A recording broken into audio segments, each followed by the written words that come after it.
Advocacy Committee and our Kidney Outreach team, who are from all across the country and taking meetings with their members of Congress. We have just over 20 folks who are working to schedule meetings for. About half of those have been confirmed, and we're working to confirm the rest for the month of August.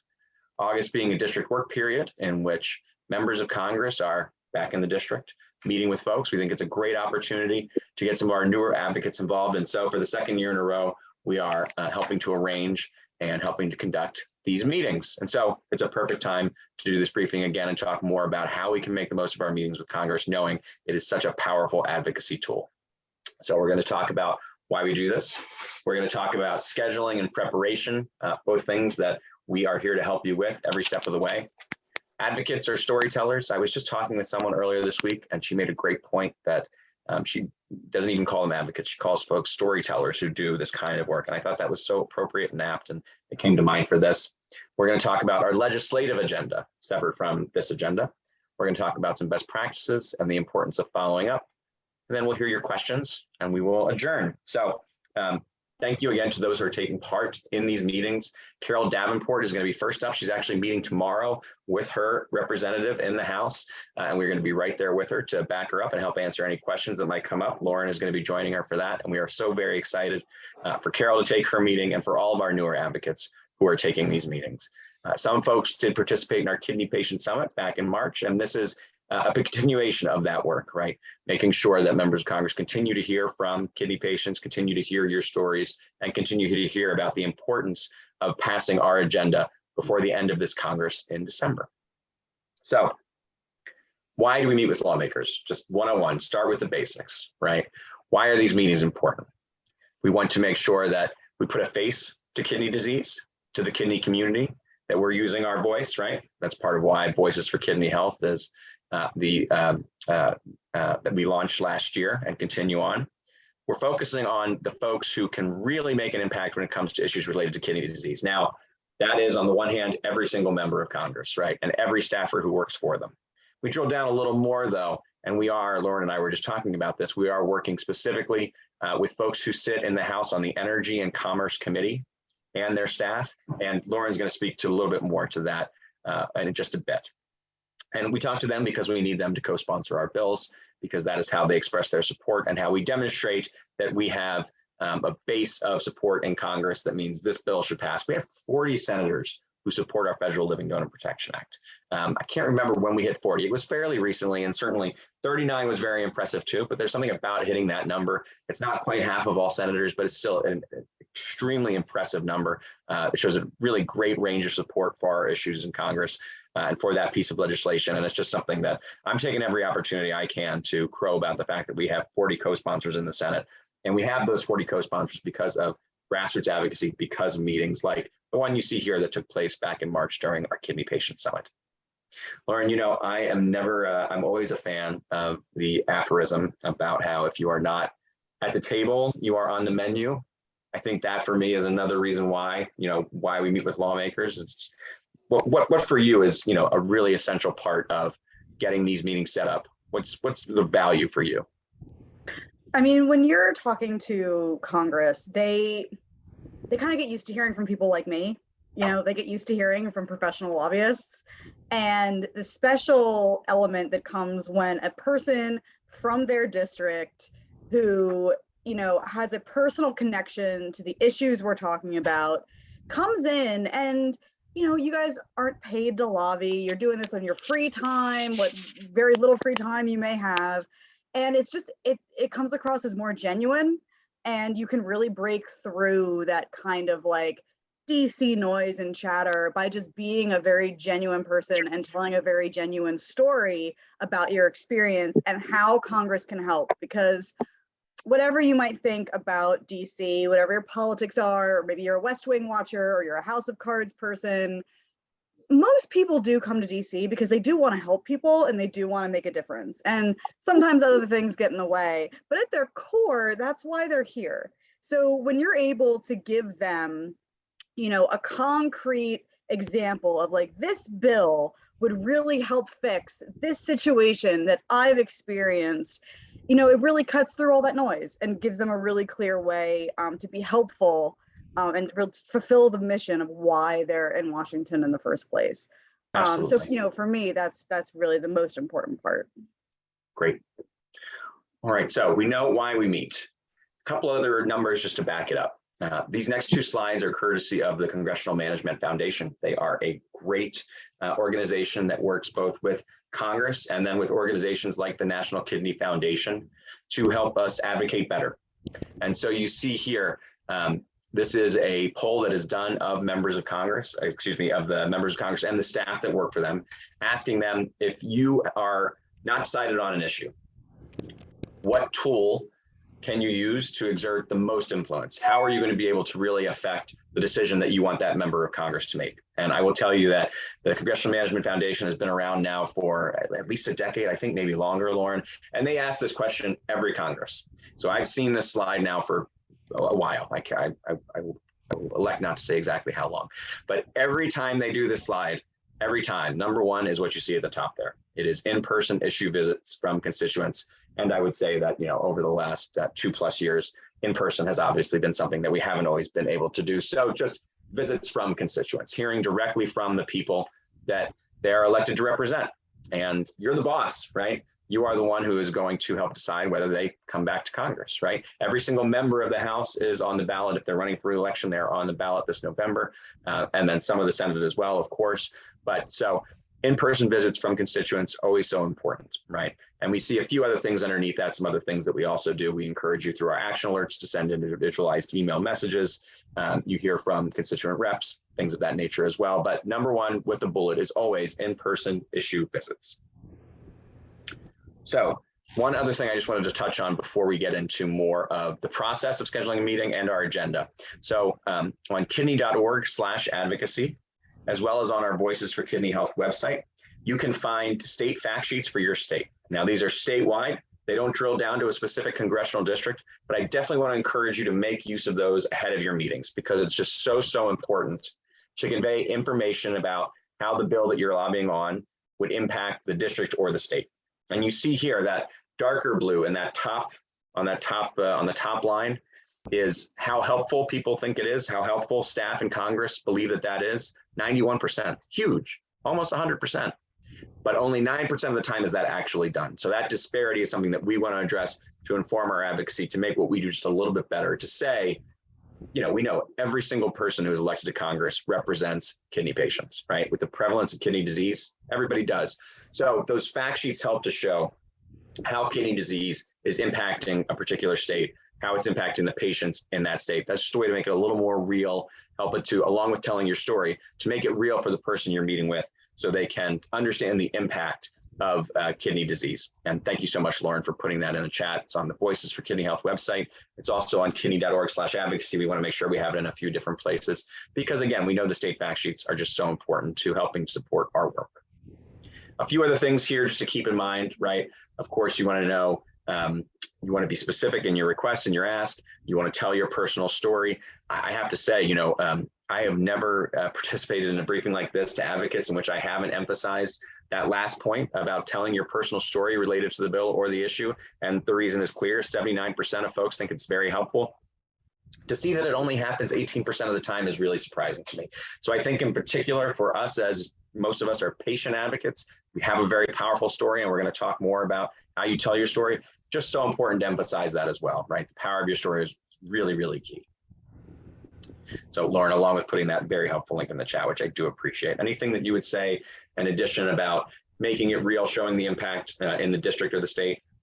Yeah, and then I also want to, it's common for an advocate to be like, well, my specific story doesn't directly relate to this specific bill. And that's okay, because part of what you're also doing is educating the member of Congress about kidney disease. So even if you can't say, well, there are exactly 1,234 people, like, even if you're able to say, you know what, I'm actually a part of a local kidney group and there's about 20 of us and we all experience these issues. Or, there's, I got transplanted in your district. There's a transplant center in your district that I worked with, or my dialysis facility is in your district, just to kind of give them a sense of the landscape of kidney that's in your area. And it can be, organizations you work with. It can be your personal experience, your nephrologist, your dialysis facility, your transplant center, anywhere else you interface with other kidney patients like yourself. And even, I know some of you live in very rural areas. Some of the places you might get your healthcare are not in that district. Then it really is just about telling your story. And if you're with the member of Congress, they will get the references if you talk about where in town something is or the street something's on. The staffers don't always necessarily know the district quite as well as the member. Some of them do, but you want to tell a story in a way that is specific to where you live and keep those details in there, that you're kind of painting a picture in a way. And even if you don't have the hard numbers, you can make it feel local, if that makes sense. Yeah, absolutely. I see in the chat Elaine Perlman making a great point about how one thing she does is to add up the number of patients on the wait list at her local transplant centers. I think that's a fantastic idea. Again, just to make it local, make it a little bit more real and help convey what the reality is on the ground, right, with the issues that we're talking about and talking about kidney disease. Thanks, Maria. So, absolutely. Let's talk about how you get on the agenda. So just nuts and bolts. Email is so central to so much of what we do, right? So you're going to start off by emailing the office. If you've never met them before, you're going to start with the scheduler, and we are here to help with that. The folks who, again, are getting their meeting scheduled are already in the midst of this process. But if you, coming away from this, want to help schedule a meeting with your office, contact us, myself and Lauren Drew. We're going to provide our contact information, and hopefully by now most of you have that information at hand, but we'll provide it again. We'll help get you the scheduler. If you've met them before, if you've already started to forge this relationship and you're fostering it, go to the person you met with last, because you want to keep that going, right? You get to know each other a little more, and you can say, hey, I'm back again to talk more about some issues that probably connect to what we talked about last time, just to keep the conversation going. That is something that folks are very used to, particularly in this case, the healthcare legislative assistant, right? The person who is assigned to focus on that topic area. You're going to want to meet, if you're coming to DC or doing it virtually, with that health assistant. The folks who are working to schedule meetings, we provided both the scheduler and the health LA just to have both of them at the same place. If you're doing this in the district, and I know some folks are returning to in-person meetings, if that's something you're comfortable with, that's something that we're happy to help with. In that case, the district director or members of Congress have caseworkers as well. And frequently there will be at least one that has healthcare in their portfolio. So that's who you'd want at the district level. So we do that, and we just include in our request when we want to do it. Flexibility is helpful here. So unlike our summit back in March, where it's all on one day, generally speaking, we have all the meetings throughout the day. Here we have more flexibility. So we've been able to work with people's schedules, days and times that they're free. We line that up with when the members of Congress and their staff are free, and we figure out when we can get something on the calendar. You'll want to convey who's attending, the organization that you're representing, in this case, the National Kidney Foundation, and the issues that you want to discuss. In some cases, we were just emailing earlier with a woman who's going to be meeting with her representative, Representative Sharice Davids, and Representative Davids has a web form that you can put in there when they know you've got to have a meeting coming up. You put in your information, you put in the issues you want to talk about, so that the Congresswoman and her staff can come to the meeting prepared. Some do it that way, some do it a little differently, but in every case, it's great to know, what are we going to be talking about? What's going to be on the meeting agenda? And then requesting a virtual meeting. Again, we know that folks in the kidney community continue to have need to be a little bit extra cautious. So a virtual meeting is perfectly fine. Again, if you're okay with doing something in person, then that's fine too. So aphorisms and cliches, I'm a little leery of them, I will say, but in this case, it is true that failing to prepare is preparing to fail, and we don't want that. So please make sure when you get a meeting confirmed on the books to review the fact sheets and the one-pagers and the talking points that we will provide you with, and make sure you can explain the bills to a family member or friend. I think that all three of the legislative asks that we're going to outline for you in just a bit are fairly straightforward. Still, it's good to know, just if nothing else, to get some practice saying dialyzing, because that's kind of a weird word, right? Practice telling your story. Write down the key points, have your elevator pitch, and explain it to someone in 3 to 5 minutes, a family member, a friend. You'll want to review the steps to a successful meeting that we're going to outline. And remember, staffers do this all the time. This is just a business meeting like any other. I think that Virtually, it's a little different. I will say that when you see, the architecture of the Capitol Dome, as you see in that photo, if you're walking the halls of Congress, literally, it can be a little intimidating. You can get a little nervous, and that's perfectly fine. I assure you that if you meet with somebody who works for a member of Congress, and they tell you this is the first time someone has gotten nervous in a meeting, that they are not telling you the truth. That has Or it's the definitely first happened meeting before. they've ever had. Yeah, that's right. That's the only way that would be. Lauren, anything else you would say about preparation? Don't feel like you have to memorize everything. That's right. Members of Congress are used to people walking in and having notes and pausing to be like, oh, I want to make sure I make all my points. Like, it's better to take a minute, collect your thoughts, ask the staffer if they have any questions, if you need to stall for time, because it's about conveying information. It's not necessarily about how many words can you get out in the 30 minutes you have a meeting.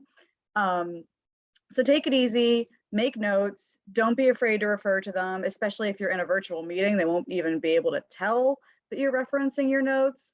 And we'll go over the steps to a successful meeting before, but also it's not written in stone. You have to do a little bit of reading your staffer, and it's body language and tone, and is this staffer really interested and excited, or do they have a personal connection, or is this the transportation staffer who's just covering this healthcare meeting and they don't really know what you're talking about? So there's a little bit of feeling out that has to happen, and you might juggle some of the steps of the meeting. So flexibility is key. Yeah, and we're going to emphasize this in just a bit. You're going to provide a lot of those fact sheets after the meeting. You may have done it ahead of time as well. So if they need to refer back to those, they'll do that. And so it's not necessary to absolutely cover every single talking point. I think that's a really, really good point. All right, we've scheduled our meeting. We have prepared. We are ready for Lauren Drew's patented steps for a successful congressional meeting. So Lauren, can I ask you please to walk through these? Sure thing, sure thing. So if you've ever been up on Capitol Hill, this picture. For a big meeting, you might be lucky enough to get the conference room. If you're meeting with someone in the district, you might be surprised that you're just kind of sitting in the corner somewhere in like a storefront district office. Obviously, if you're doing it virtually, you'll be in your business corner or whatever you've been working with the last 2 years. But the steps are pretty much the same regardless of where you're meeting. Always introductions. I know that sounds like a given, but you'd be surprised. People get a little nervous and they just start with the talking points. And the staffers can have like 15 to 20 meetings a day. They are not always going to check their calendar. They might get a little confused, like what meeting do I have next? Is it the motorcycle people? No, it's the kidney people. So who you're with, your name, a little bit about you, and the 5-second version of what you're going to be talking about, just almost to give them a minute to be like, oh yes, that meeting, I did read that one pager, I'm ready. And then you're going to go into your story. In these meetings, you're pretty much going to be the only advocate. When you have a bigger meeting, like when we do the Kidney Patient Summit in the spring, there's multiple people in the meeting. So they kind of divide up these steps. When it's just you have ultimate flexibility to figure out the flow and how this is going to work for you. So, test it out, figure out, do you want to do the bills first and then the story? Do you want to do the story first and then the bills? Figure out what your own personal style is. I like to do the story first because it grabs their attention and it's personal. Staffers can get used to hearing a lot of stats and very boring things. So if someone is coming in and they're like, I want to tell you about how hard it was for me to get a transplant. I want to tell you about how I became a living donor. I want to tell you about what it's like to go to dialysis and really personalize that story so that everything you talk about after that is going to be colored by your very personal connection that you're trying to make with the staffer. So obviously, we'll talk a little bit more specifics, but the two main bills we're going to be asking you to talk about is the Living Donor Protection Act and the Improving Access to Home Dialysis bill. And hopefully somewhere in there you can find a story. If your story doesn't directly relate to those two bills, that's okay. You can do a little bit of 101. What do you know about kidney disease? and walk them through, oh, this is what the kidneys do. This is what happens to you when you have chronic kidney disease. This is what happens to you when you have kidney failure. Some staffers are going to know all about it. Those of you meeting with Congressman Nadler's staff, Maddie literally helped, she's involved with the Living Donor Protection Act, and she knows everything about the bill, and she's very good. Some of you will be meeting with maybe new staffers or someone who's just started doing health issues, and you might have to do some 101. So again, feel them out, introduce yourself, tell your story, get a sense of how much does this staffer know about this issue. So once you've kind of set that baseline, let's say that this staffer is relatively new. So you told your story, you gave some background on what kidney disease is, how it works. You might have to explain what dialysis is. You might have to explain how difficult it can be to get a transplant. Jamie, yes, absolutely. Intermingling the story with the ask, also a really nice tactic if that works for you. But at some point, you definitely want to get directly to, now this is what I'd like you to ask the congressman to do, or if you're actually meeting with the congressperson themselves, congressman, congresswoman, I would really appreciate it if you did. And the two things we're really asking for is co-sponsorship of the Living Donor Protection Act and co-sponsorship of the Improving Access to Home Dialysis Act. Now, some of you might get lucky and your member of Congress has already co-sponsored one of those bills. Awesome, great. You say thank you. You say, I see you have already co-sponsored this bill. We really appreciate that. If your member of Congress has already co-sponsored the Living Donor Protection Act, I don't want you to stop with just the thank you. So this is a little bit of a little more advanced advocacy, but I think y'all can do it. We're really trying to pass LDPA this year. We are rapidly running out of time. So there's a little bit of urgency, and it's not all on you. So don't worry, you're not going to make or break it, but it would be very helpful if you could ask your member of Congress, even if they've already co-sponsored, can you please call the Energy and Commerce Committee and tell them that this is a priority for you and you would like it to get a hearing.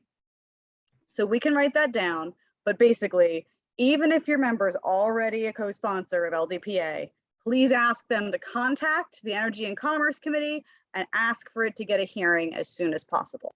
That's what we're really trying to get done. If we don't get a hearing, then there's no chance that we'll be able to pass it this year. Even if we get a hearing, there's still a couple more hills to climb, but we got to get that hearing. So that's really the priority.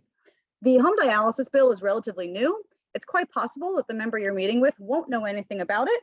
So if you have experienced home dialysis, awesome, tell them all about it. If it's not something you know that much about, that's okay. It's in the one pager. You can, do the talking points. And if they ask you questions, so number 4, make sure you give them time to ask you questions. If you get a question that you're like, oh, this is outside of my area, I don't know, that's fine. They don't expect you to be an expert in all things kidney, just in your kidney experience. So if you get a question about something that maybe didn't affect you or you're not totally sure, you can just tell them that we'll get back to them, and we will. Email me, be like, oh, the staffer asked a question about this, I didn't really know, and we'll make sure they get the answer they need. They are very used to that. I get asked questions that I can't answer in meetings, and I say, I'm gonna have someone smarter than me get back to you. And they chuckle and it's fine, but they're very used to that. So don't make things up, just tell them you'll get back to them later. And then leave a little time at the end for the thank you and the follow-up. If you've made a good connection with that staffer, this is a great time to, just share some more stories, a little bit more personal, always leave them on a good note. It's also possible, don't take it personally if you don't have a great meeting. Sometimes staffers are duds. They've had a bad day, they have a migraine, they just got yelled at by their boss. You don't know, what might be going on. So if you don't have a great meeting and you don't feel super jazzed about it, not your fault. I've had some bum meetings before that turned out just fine. Like the staffer was just having a bad day. So it's nothing to do with you. You can always, recoup that and fix it later on in the future. But just having that initial meeting is really the important part.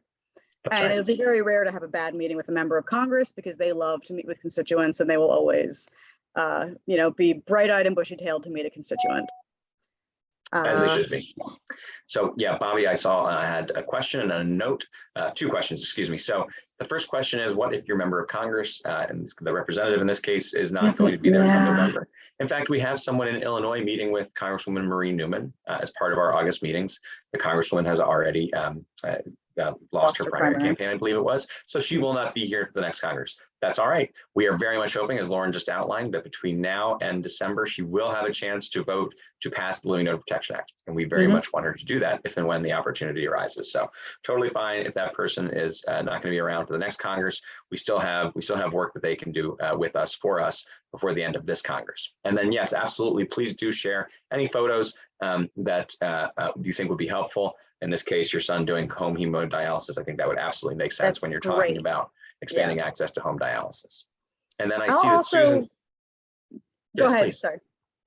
Yeah, so Susan, yes, we definitely have a list. We can get you that list. There's also ways on congress.gov you can check and get the updates in real time about when new members are added to the bill. And we can put that in the chat and show you how to do that. I also wanted to say, always keep relationships with your congressional staffers that you know, because just because a member gets voted out or a member retires, you never know where that staffer is going to go. Paul Ryan, a previous member of Congress whose name you may recognize, was a congressional staffer. So you can always, that staffer might run for Congress one day. They might move to another office that we want to get involved with. They might go, Bobby Rush's former staffer went to NIH. They move around DC. They continue to be influential people in the healthcare space. So just because, a member of Congress leaves doesn't mean that their staff isn't someone who's still worth talking to and keeping up to date with what we're doing. That's right. I would just also say, Susan, to your question, which we so appreciate, we are planning to have a webpage rollout very soon, along with, I know we've been sneak previewing for some folks, a voting site where you can go and find more information about how to vote early, vote absentee, see who's running for office, wherever it is you are. We had a question from an advocate in Arizona, Risa, who asked about, well, okay, how can I see who the folks in Congress, how the folks in Congress who are already in Congress, how are they doing on our issues? And so the webpage that we're looking to put together will give you that information. You'll be able to see, did they co-sponsor Living Donor Protection Act, home dialysis? Are they a member of the Kidney Caucus? More to come on that, but just something that I wanted to quickly mention for the benefit of this group, because I think you all will find it very useful when we do launch it. All right, so we have our Lauren Drew patented steps for a successful meeting. Advocates or storytellers. Want to drill a little bit more down into telling your story, because it is such an important part of this meeting, right? You're going to go through the talking points. You're going to pick out the salient numbers from your fact sheets. You're going to talk about how it impacts your state. That's all very important, right? But the story that you tell is what makes this unique. All those numbers and facts and figures we can convey by just sending over the document, right? In the meeting, you're going to tell the story, and that's going to take it to the next level. You're going to put a human face on kidney disease and help give a voice to your fellow patients. You can share the challenges and successes that makes these issues real, right, and immediate to the lawmakers and their staff. You always want to keep in mind, what are you hoping to accomplish with this story? So I think that, some of the stories we know can be about challenges, hard challenges, right? Really some tough stuff. Right? Kidney disease is that's the nature of it. But at the end of the day, we are looking to wield these stories to affect positive change, right? To build support for our bills, to eventually pass these bills.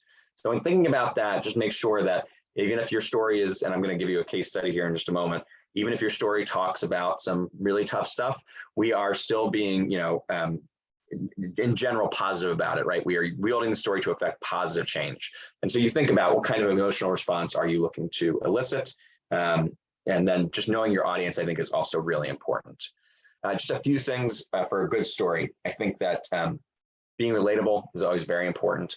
Weaving together, and Lauren was talking about this a little bit too, right? The facts and the emotion from your story need to come together in a way that really puts a nice point on it. And again, we'll give you an example or two in just a moment. Knowing your audience, right? You're going to talk a little bit differently to somebody who works for a member of Congress than you would a family member or a friend. So just keeping that in mind with the language that you use. That transition to the solution, going from the story to the ask, can be a little tricky. But if you do it right, I think that's really where you could take your meeting to the next level. And so words matter, and brevity always only connect is something else that a novelist once said. And I always think of that too. You're there to connect. That's what you're there to do. And that's what your story is going to really help with. So that woman in red is June Monroe. If you are located out west, you know her. She is one of our advocate leaders. She is a fantastic advocate. And so this is very quickly, very efficiently, right? Brevity always. This is how June talks about the importance of passing the Increasing Access to Home Dialysis Act. She talks about her mother, and she talks about her, in specific ways. She gives details, right? You can see this woman in your head, right? Talking about her eyes, and there was something wrong that day. She wouldn't look at me. And that pertains to her mother's experience on dialysis. Her mother had to go in center. If her mother had assistance dialyzing in the home, which is something that the Increasing Access to Home Dialysis Act would bring about, she wouldn't have had to travel so long and so far, and she would have been healthier longer.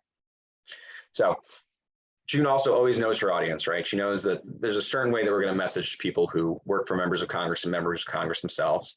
She's going to convey the facts, but do so in a way that's, appropriate. She was only on dialysis for a year, her mother, before she died. Some people, right, obviously, go longer, but that showed June just how difficult and challenging, right, that the situation was, how challenging kidney disease can be. And that's why she's here. That's why she's asking her members of Congress, please support this bill. Please help improve access, increase access to home dialysis. It would have helped her mother to live a longer, healthier life. Of course, June is advocating. If that could come about, if her mother could have lived a longer, healthier life, if she can tell her story and help that come about, positive change for other people, of course, she has to be here doing this. And so she also just orients the staffer sometimes, as Lauren was saying, sometimes these staffers will know the issues backwards and forwards. Other times they won't. So it's important to just keep that in mind. Know your audience, right? Once again. One other example that came to mind from last year is we had a woman in Ohio who took one of these meetings. And again, we were really focusing on home dialysis. And, when Lauren is having her meetings with members of Congress and their staff, one of the things she always talks about with home dialysis is how it is helpful for folks who have difficulty accessing transportation. It's right there in the talking points. Anytime we talk about home dialysis, we talk about that. What we can't do is what this woman in Ohio did in her meeting last August, where she talked about the fact that her father, who unfortunately is no longer with us, had to take 2 to 3 buses both ways to get to and from his dialysis center, right? If he had had access, if he had had help getting home dialysis, that could have made a huge difference in that man's life, right? He might still be here. So that's the difference in what you can do in your meeting, telling your story that we alone just simply cannot do. Or anything else you would add about stories and storytelling? Well, I make the offer every year, but if you can make your staffer cry, I can buy you a treat, a dinner if you're in DC, something special. I'm kidding, but not really, because if you can connect emotionally with your staffer and have them remember you, my perfect goal for storytelling, I want that staffer to go home after 15 meetings that day, and she puts her bag down and she looks at her husband and says, I cannot believe the kidney meeting I had today. I want it to stay with them so they remember us, so they remember you, and you can build that relationship. Because even if you're getting a staffer that doesn't know anything about kidney disease, you can turn them into a kidney advocate staffer just by having these kind of meetings. So that's, that's what we're going for here. Even if you get the bill numbers wrong or you stumble a little bit on the statistics, that doesn't matter if you could tell a good story. Yeah, I couldn't agree more. You cry when you are telling your story. Yes. Bring the emotion, because that's what's going to get the staffer's attention. That's right. And I think for us, again, as working in the patient advocate space specifically, those 15 to 20 meetings a day, are with all kinds of different groups who have all kinds of different issues, and they're all advocating for what they're advocating for reasons that are important to them, right? Taking nothing away from those other people. Patient advocates have I just think a little bit more power. Again, knowing that in so many cases you face challenges, you face difficulties that have given you very hard-won experience and that are informing the stories that you're telling. So that's why we're just emphasizing this as much as we are. So advocates are storytellers. So quickly, because at this point, I think, our agenda, we're well into the second year of this Congress, the last year of this Congress, and we know it pretty well, but we are looking to remove barriers to living donation, expand access to home dialysis. And Lauren, I know it's not as much of a focus, but we do just want to talk a little bit about, we're going to keep talking about increasing funding for kidney disease awareness and early detection and treatment and research and education programs. So we're going to go through these real quick. First up, of course, is the Living Donor Protection Act. So as I mentioned before, the Living Donor Protection Act is really a part of making sure people are getting transplants. So the stat that I find that a lot of staffers react to is every day 12 people die waiting for their kidney transplant. I mean, that is a statistic that'll stop you in your tracks. So that's a really great statistic to make sure you work in there. And, Living Donor Protection Act, it hits all the buzzwords, right? It is bipartisan, it is non-controversial, it doesn't cost anything. It's a very specific feel-good bill. So we want to make sure they understand that about the bill, that it's a no-brainer, really. This is the kind of bill that they should absolutely love supporting, passing, and that's kind of how we talk about it. And again, what I mentioned before, if they're not already a co-sponsor, great. Please ask for them to be a co-sponsor. Awesome. If they are already a co-sponsor, don't stop with thank you. We're going to ask them to contact the Energy and Commerce Committee and ask Energy and Commerce Committee to schedule the bill for a hearing. I know that's a lot of words. We will have written talking points for you, but just don't stop with the thank you. We really want to hammer them on LDPA for sure. And everything on here about what the bill does, who else is on the bill, is all on your one pager. You do not have to memorize it. That's why you will send the one pager to the staffer. But yes, I guess the other talking point I would say, if you want something else to highlight, that the American Council of Life Insurers, as well as 40 other kidney and transplant organizations, support this bill. So it has broad support throughout the community. And that would also be a good talking point to work in there. And I would just say, Bobby, I think you're absolutely right. 28 states now, with 8 more states this year, 28 states have passed their own version of the LDPA. That's great, but that's just all the more reason that we need a national federal bill that will cover every living donor, every would-be living donor. So yes, absolutely worth mentioning that. And, just really to put a point on what Lauren is saying, 40 senators, 131, I think, House members, a lot of co-sponsors. That's great. Okay, it's rubber meets the road time. If everybody supports it and it's such a great bill, and it is, and they do, we need to move forward on the next step, which is getting a hearing with the Energy and Commerce Committee. All right, so that is LDPA. That takes us to home dialysis. Oh yeah, 134, because we just added those 3 more last night. That's right. That's right. I forgot about that. Thank you, Nancy. Yes, so the Expanding Access to Home Dialysis. This is the Improving Access to Home Dialysis Act. This is a brand new bill, so you will have to explain it. A lot of offices have heard of Living Donor Protection Act, but the home dialysis bill is new. Again, you will have the one pager. You don't have to memorize it. But if you have experience with home dialysis, this is a great place to really share some details, especially if you're one of those people who had done in-center and also done home. Comparing and contrasting what that was like for you can also be really interesting. Some staffers are going to know a lot about this, and some staffers are going to have no idea what goes into doing this. So just be ready to talk a little bit about cannulization or fluid exchange or things like that if the staffer seems interested. The main crux of this bill is that it's adding coverage for professional staff to come into the home of people who want to do home dialysis and assist them with that transition and get them comfortable doing it on their own, with the ultimate goal that they then can do it on their own and this person doesn't have to continue coming to their house. But it's kind of a coach or a bridge from in-center to home to help people be more successful and feel more comfortable trying this modality and supporting a patient in trying it. Absolutely. There's also a study in there in home dialysis quality, some patient quality of life metrics.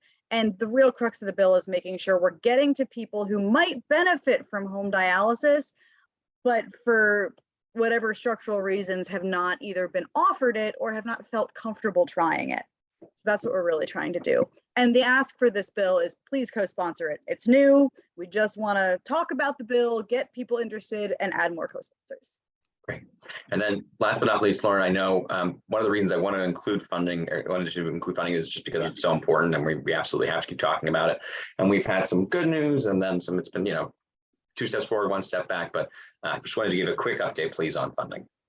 And I would say for funding, this is probably the last, you spend most of your time on Living Donor Protection Act and home dialysis. But when if you have a few minutes, we had great reception to our funding requests in the House. And so you can thank the House members and say, hey, we had a great increase for NIDDK and the CDC's chronic kidney disease initiative in the House bill. We really appreciate that. Now, we found out today when the Senate bill came out, they didn't give us those same increases. So what happens is they end up taking this House version and the Senate version, and they go to a conference. And in the conference, they decide which version, or maybe something in the middle, is what they're going to go for.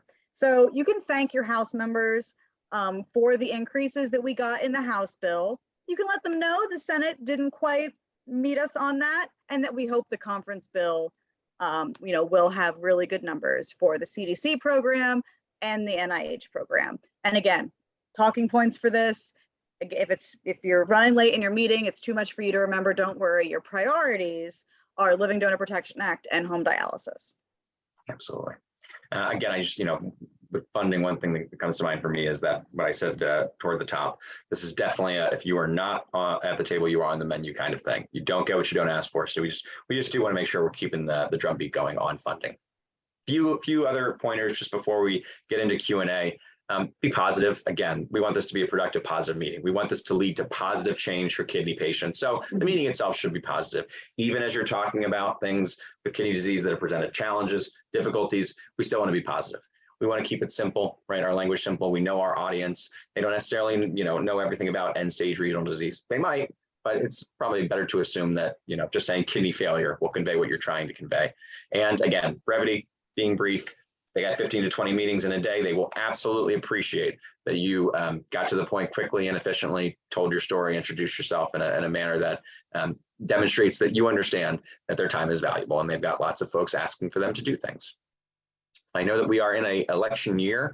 We do have the voting site that's coming out soon, but when you see that voting site, you will see that it does not get into anything having to do with vote for this person, don't vote for that person. It's an educational and informational website. And similarly here, we don't want to talk about politics or things that don't pertain to kidney disease. We are here to affect positive change for kidney patients by passing these bills, getting support for these bills, and for the funding ask that we mentioned. So no need to get into any of that extracurricular stuff, as it were. And then please, just if you're asked a question that you do not know the answer to, it is totally fine to say so. If you are meeting virtually, you'll have backup with Lauren there on the call or somebody on the NKF staff side. But again, I assure you, if you say, I don't know the answer to that, but I will get you the answer subsequently, that is absolutely something that they have heard before. And not only have they heard that before, they remember when somebody tried to wing it and clearly didn't know what they were talking about. So just steer clear of that altogether. Yeah, staff do talk at happy hour about when people make stuff up and they saw right through it. So don't be that guy. They do. So I see we have a couple questions. So quickly, I just want to go through a few final things. This is at the end, but it is as important as anything else that we've focused on. You're going to follow up. You're going to say thank you by sending a thank you note. Again, email is just where so much, the center of how we do things these days. Definitely send along the materials. Maybe you already did before, but it can't hurt to send them again just so they have them. Remind them of the meeting if you took a photo, and then keep the relationship going, right? Keep fostering it, stay in touch with them. And then we always hope you'll go on social media. Twitter especially is where you can find our Twitter advocacy account, use the MyKidneyVoice hashtag, but Facebook, Instagram, I know Bobby Reed is big on TikTok, any social media platform that you want to use, go ahead, please, and post about your meeting, because it's important for folks to see that you are advocating, right? You can talk about it when they see that you had that meeting. It makes such a difference. And then I think the last slide we have here is just to let us know how it went. Please report back to us. How'd the meeting go? Who'd you meet with? Did they say they would support our policy? It's great to know. I mean, if they go ahead and co-sponsor a bill that they didn't co-sponsor before, we'll see that, but it's great to hear from you earlier. And again, definitely get that photo. And if you did get a photo, we would love to see it. There is our contact information. I'm going to leave it here as we get into Q&A. I know I've seen some folks have already put some questions in the chat, so I'm going to open up the chat. All right. And I will answer. There was a great question on LDPA in the Senate. So great question. Never hurts, but I think just procedurally, we have a better chance in the House right now. So definitely feel free to contact your senators on LDPA. That not a bad thing to do, but we are really focused on the House right now because we have to get that hearing in Energy and Commerce. And the likelihood of the Senate just procedurally being the one to go first with LDPA is probably not going to happen. So that's why we're focusing on the House first. Yeah. And Lauren, I see that you went ahead and answered Glenna's question in the chat. I so appreciate it. Could you just explain? So Glenna answered a great question. You might get asked, what's the CBO score? That stands for Congressional Budget Office. And every bill has to be reviewed by the Congressional Budget Office to find out if it's going to cost the government money or not. So the good news about LDPA is because it's not a bill that requires money. It's a bill that regulates essentially the insurance industry. So there's no money that the government has to spend on the Living Donor Protection Act. It does not have a CBO score. You might get that question on the home dialysis bill. At some point, there will be a CBO score for that bill. We're not there yet. Usually they will not, because of the thousands of bills that are out there. They only score bills that are getting to committee, that are moving through the process, and at a certain point, they will then do a CBO score. It's still a new bill. We're not quite there yet. We need to get some more co-sponsors first. So that's kind of the stage we're at, but eventually we will have one. If they ask you, you can just say we don't have one yet, but we will be getting one eventually. What other questions do we have? You can put them in the chat. You can take yourself off of mute and ask. Hi, this is Nancy. Hey, Nancy. I understand why there's no CBO score for the dialysis, home dialysis, but there's none for the Living Kidney Donor Protection Act. And isn't there a difference between there not being a score and not being a cost? Yes, essentially, there's no score because it's not eligible for a score. And why is it not eligible? Because it's not asking the government to spend any money. It's not expanding a government program in any way. The home dialysis bill would be asking to expand Medicare to cover a professional in the home. So that means that's government expenditure paying for that. But LDPA does not have a government expenditure. Great, thank you. Which is one of our favorite talking points about it. Doesn't cost anything. Feel free to say that in every meeting, especially with Republicans. One more thing. Yes, please, Danny. Hey.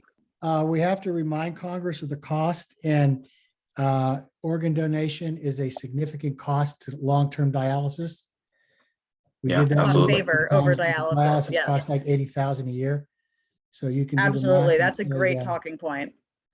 Particularly with some of the things that you're trying to push through right now and trying to do with healthcare costs, understanding how everything we're doing is about reducing costs. Yes. Yeah. Important.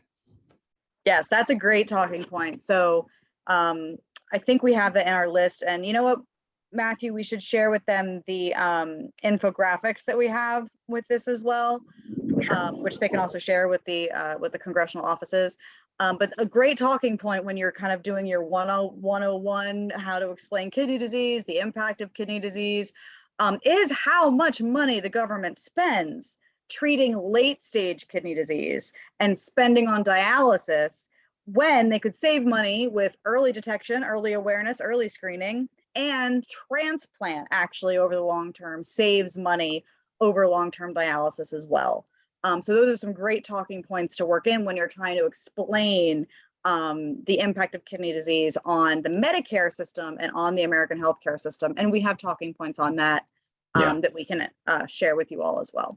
Yeah, no, Danny, that's a great point. Thank you for that. And I think, again, LDPA and home dialysis are a little bit more center stage for these meetings, but we are still talking about funding, and it is a little counterintuitive asking to increase funding toward kidney disease when the federal government spends an astonishing amount, right, on patients who have kidney disease.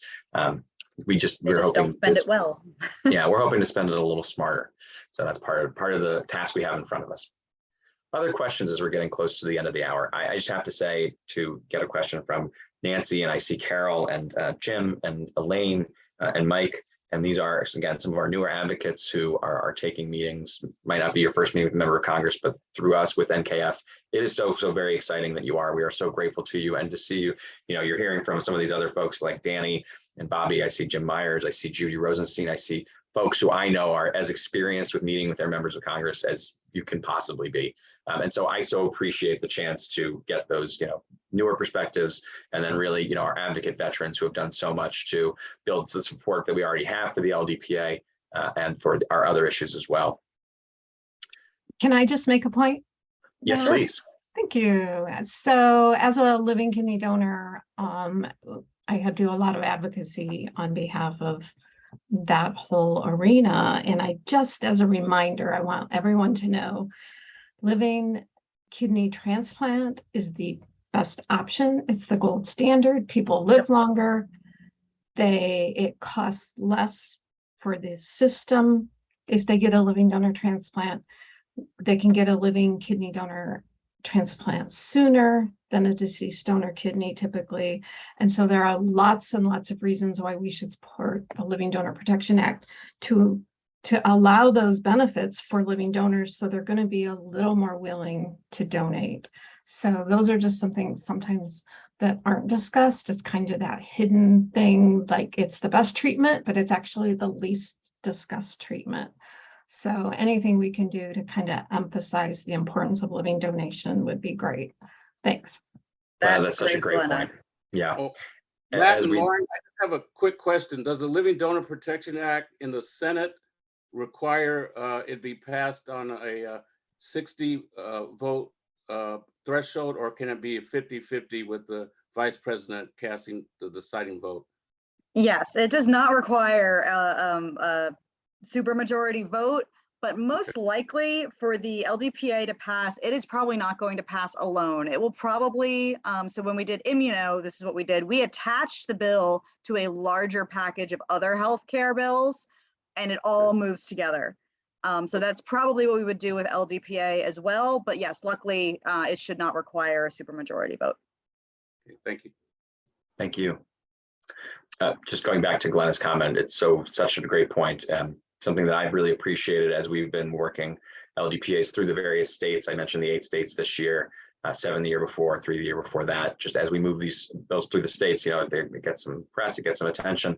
And so as important as it is to pass the bills to protect living donors, right? Like it says right there on the package, it's also great to get that attention on living donation in general, just knowing how important it is and how, unfortunately, we just need more of it. We always need more living donation. I see just a couple quick questions. Jen, I think that we have been emailing, but if that's not the case, if I'm mistaken, please connect with myself and Lauren with our emails here. And I've actually already made a note to connect with you about how we can get you going with meeting with folks in your state. Thank you so much for that question. Love hearing that. And then thank you, Jamie, on social media, as with other things, as with any other example I can think of, the impact of your advocacy is going to be you're going to get the most impact with the folks who are going to be on the ballot when you go to vote in November, right? That's just the reality of it. The people who represent you, your member of the House, and then your 2 senators, those are the people who are accountable to you. And so connecting with congressional representatives outside of your district, like you ask, it's just not as effective. I don't think it's the best use of your time and energy. Still, Jamie, I know to be one of our truly outstanding advocates. So just love always thinking about how we can just maximize the impact of our advocacy. In this case, though, I think that's best focused on the people who represent you in Congress. Okay, thank you. Thank you. And I will say, I mean, if you're one of those people, like you've already built that strong relationship, and I know we've got some veteran advocates on here. That's where recruiting comes in. You want to talk to other members of Congress? All right, let's go find some more kidney patients in their district, and let's expand, this network. That's really where that energy should go, because, like, honestly, members of Congress, when it used to be old mail, they would look at the zip code, and if the zip code wasn't in their district, it didn't get opened, it just went in the trash. And that's kind of how it works. They really don't pay attention to people who aren't constituents. They have to focus on the people who are constituents. They get so much mail, their phone rings off the hook, everybody wants a piece of them. So they do try to focus on the people who actually live in their district. But if you're passionate about this, yes, let's recruit. Let's get more people. Go ahead, find a cousin, find a neighbor, find someone else in your dialysis facility who's in another district. That's awesome. Yes, indeed. Yeah, perfect, Shannon. That's amazing. You said old mail, and I said, well, happily, they're moving away from old mail in Congress slowly but surely in several senses. One other thing I just wanted to mention is So we do have redistricting. So folks will be, in some cases, represented by a new member of the House starting next Congress. We will be, if you are one such person, we will be emailing you to let you know about that and to give you an opportunity to reach out to the new office that's going to be representing you and say, hey, you're going to represent me now, and you need to know I'm a kidney patient. I care about kidney issues. You represent me, so you need to care about these kidney issues too. So that is one exception to my point, Jamie, about you want to focus on the person who represents you. In this case, for some people, that's going to change. So that's one exception. And again, more to come on redistricting very soon. Any last questions before we adjourn? I would say one more thing. If you've never done this before and you don't frequently use Zoom or technology, test it. Find a place in your house where you have good Wi-Fi, or you can make sure you're plugged into your power cord. Like I know a lot of us have been working remotely and using our computers more the last 2 years, but I also know not everybody does. So if you have tech questions, test everything beforehand, let us know. And you might want to just have a backup phone number then for your meeting in case if you live somewhere where your internet goes out frequently or you lose power frequently. Get a number for that staffer to have as a backup in case something happens, and you can just call their office and have a regular phone conversation. Yep. And as the folks who are on and know, we've been working with to schedule August meetings. We can also generate Zoom links for you. We can set it up. We can send it out the calendar invites. That's what we're here for. So please reach out with questions about that. And yes, actually in the chat, that's a great suggestion. If you're on fire about this and you want to keep going and your incumbent, your current representative is not running, find out who the candidates are. You can reach out to the candidates in advance and just say, hey, you know, I'm in your district. These are issues that are important to me. You know, we as NKF do not endorse candidates or make political contributions to campaigns and stuff like that. We don't have a PAC. But you as a constituent, if they're running in your district, it's not lobbying, it's not anything sketchy to go talk to all the candidates. So please feel free to do that. Yeah, and one of those candidates is going to end up winning it, and they're going to be a member of Congress, and you're going to be meeting with them. So that's a great way to get that process started. Well, thank you all so much. We so appreciate your time and your ongoing advocacy, and we look forward to connecting with you soon. Have a great day. Thanks. So Thanks, long. everybody. Thank you. Thanks.